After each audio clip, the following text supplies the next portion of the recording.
Hey everybody, hope you're having a great day. Today's our, I think, third installment of going live here. Talk about some of the things that we're going through right now at Ombra. Just kind of going through and going to add Instagram here a second. So what we're talking about today is what we're really experiencing. We're writing a bunch of proposals right now for SBIR, so the Small Business Innovator Research. I think we're probably about 10 of those going in. And one of the great opportunities I had when I worked at Special Operations Command was I got to write topics for the government, so different technology areas that we were interested in. Back in 2004, I wrote a topic.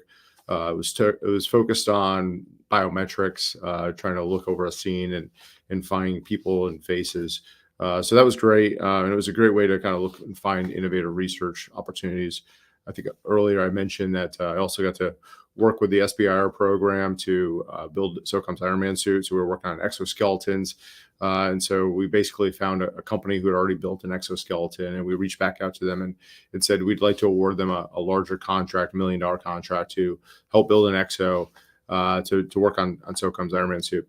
And so since being at Ombra, we've wrote quite a few proposals, probably over 100 now. And so we've had 20 phase one contracts. We're about ready to get awarded another contract, focused on a smart city kind of application. And so every single time there's these proposal solicitations come out, we end up writing a bunch of proposals. So we've got a good team here. They're working really hard, a bunch of young engineers. We've got some program managers, but we're at the point now where we're going to evaluate how well we did in our writing of the proposals. And so we'll get these proposals. They'll come over to my desk or one of the other leaders in our organization. And the first thing we do is we kind of look at them and figure out whether or not they're in compliance with what the solicitation is asking for. So solicitation is basically what the government is asking us to provide them. Other people call it a request for proposal, but basically it's the rules for what you need to submit. So we're developing technical volumes. Depending on the organization, the length of the technical volume could be 20 pages, could be 5 pages, could have some PowerPoint slides, maybe not. And so one of the things we're doing is just making sure that we're compliant with what the requirements are for the solicitation. Other things that are often in there is there's certain documents that are required to be signed out for a corporate official.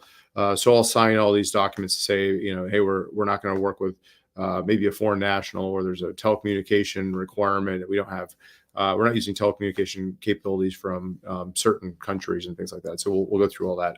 And then there's a cost volume as well. So we'll write up our cost volume. We'll estimate the amount of funding that we'll need based on the labor that we're estimating. And so again, the big thing is the first thing I'll do is look for compliance with the solicitation. So, for example, today we were writing one for one of the government organizations, Department of Health. They require a 20-page paper, no more. So, I looked through there, and lo and behold, we've got 21 pages. And so we've had the situation before where we went a page over and we submitted, and the government threw it out. So these are go criterias.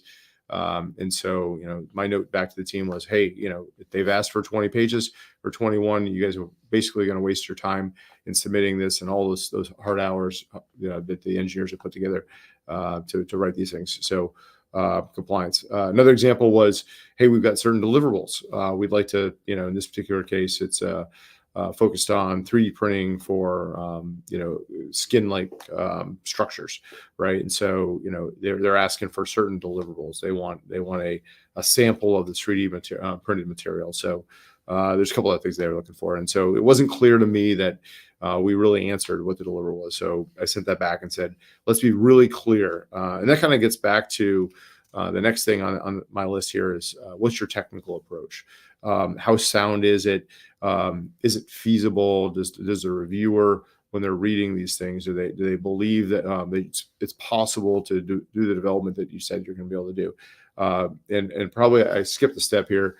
When you're an evaluator, you end up having a small team, and so I was on a large source selection. This is this government evaluation process, and it was over $100 million. So we had a much more robust team. There was probably about 7 or 8 of us that were working on this effort. But on these small efforts like SBIRs, maybe you'll get 2 or 3 evaluators, and so and they'll get a bunch of proposals. Maybe there's 20 proposals they got to read, and there's just 20-page documents, and so they only have so much time to really get through and find the content that they're looking for. So they have an idea. Maybe sometimes they're not fully sure how they're going to accomplish this task because it's in some cases these people are not engineers or not experts in certain areas. So you got to be really clear with your technical approach. You got to make sure it's technically sound, that's feasible, but really clarity and allowing it the evaluator at ease of finding the information. That's critical because they're not going to go hunting and pecking and looking for it. Another thing that they're evaluating is your past performance. So in larger efforts, there'll be a past performance volume that'll be rated, and it'll be basically could be based on your contract performance assessment ratings, CPARs. So the government will review those, or there may be a questionnaire or something. But some of these smaller efforts, what you want to do is you want to tell them about when you were successful developing something similar. And so some of your related work, maybe your future commercialization opportunities, past, so this is really where the government evaluator is trying to understand whether or not they think it's feasible for you to go ahead and build the thing that they're looking for. I talked about the cost and pricing. We're in a final negotiation right now for a larger effort, and that's going to be a counter UAV or a counter drone capability. And so we're going through the negotiations, large spreadsheet. In that particular effort, we had to have a cost narrative as well and kind of describe what's in this Excel spreadsheet. And so we really had to make sure that we were that the cost narrative and the Excel spreadsheet were aligned. And so and that has to be aligned to the technical volume too. So that's probably a good example of when you're providing your cost volumes. Are the labor categories correct? Do you have the right types of people? Do you have, if it's 100% program management, no one's going to believe that, right? And vice versa. If you had, all just a senior level person, the pricing is probably going to be a little bit high. So having some realism there, and we're happy to kind of help people do that. And we actually do that. We do business to business work right now where we help people build some of those cost narratives and rate justifications and things like that. So, but ultimately the government is looking to make sure that the pricing is fair and reasonable, because ultimately the contracting officer is responsible for that determination. So kind of continuing on, after you've done all these things, you've got your technical volume, you've got your past performance description, you've got your cost and pricing information. One of the things that the government's going to review is, or make an assessment of, is the risk. What is it? Technical risk. What's the risk of you performing on this contract? We actually had another project a couple of years ago where we were going to be a subcontractor to this effort. And at some point, there's a lot of questions back and forth, and the government actually lost faith in the ability to complete the work. There were some miscommunications, and so at the end, the contract did not get let, and we, unfortunately, didn't win the effort, and therefore we weren't able to provide this amazing capability that we were going to provide to the government. And so, making sure that you're articulating what the risks are. You're mitigating those. You're saying, hey, the risk is maybe it's moderate, and I can mitigate that down to a low by maybe do some extra research on a certain thing. We were worried about these circuit cards back when I was working at SOCOM, vibrating or something, and then the chips coming off. And so the company at the time described how they were going to mitigate that risk. So that's pretty important. Another thing that comes up a lot is, who are your key personnel? Key personnel is actually a specific term. And if you remove those key personnel from the contract, then you have to notify the contracting officer. So be very careful when you list people as key personnel, especially if you're not sure they're going to be available in the future. So something we talk about a lot here is, okay, who's the key personnel here? Who's the principal investigator? Because those words actually have a lot of meaning. So I guess the next portion of kind of was to talk about really quickly was, what is kind of a good checklist? And so the best way that you can kind of handle this is read the solicitation. I say that over and over and over again. Read the solicitation because all the answers are there. The government is not trying to trick you. They're looking for a thorough proposal. And so, number one, read the solicitation. Create a checklist. Read all the requirements that are in the solicitation. Are there things that are bolded and highlighted? And if does it say required, do a Control F and find in page and look for all the required documents. And so if there's some attachments are required or there's some answers they're looking. And so when it asks you a question, go back and review it and say, hey, did I answer the question? Make sure that your technical solutions are aligned to what the government's actually asking for. Make sure it's easy for them to find the answers. Highlight all the great things that you've done, but make sure it's relevant to what they're asking for.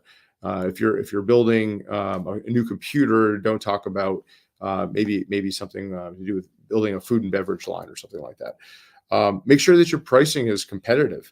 Don't overinflate the price. Understand that you're bidding against other people, and there's a term called lowest price technically acceptable. A lot of these contracts come out, the RPs will come out, and they're best value. So they're doing a full trade. They're gonna say that technical is more important than past performance, and combined they're going to be significantly more important than maybe pricing, and that's the full best value trade. But it might be that it's a LPTA contract where they just want an acceptable solution, and so price really does matter. And make sure that you can defend it. So when you're writing these cost volumes, make sure that you have the documentation, you've done some research, and because there could be questions come back. We just had negotiations. There were some questions about some of our travel. They wanted to understand how we calculated mileage, and so we explained our process. And after we explained that process, there was no more questions. And then again, highlight the risks that you guys have. What the risks are. The government's probably going to know what the risks are. There's going to be times when maybe the government doesn't understand, or maybe they think that the risk is higher than you do because they're just not as intimately familiar with the technology.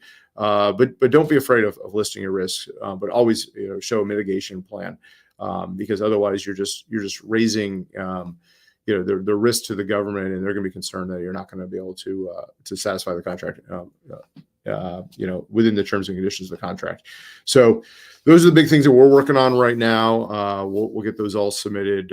We had an extension because of the hurricane, so we have till Wednesday. So we'll be working that through the weekend, Monday, Tuesday. Those are all due Wednesday, and then we'll kind of roll into the next one. So hopefully this was useful for you. Again, hit me up if you have any questions.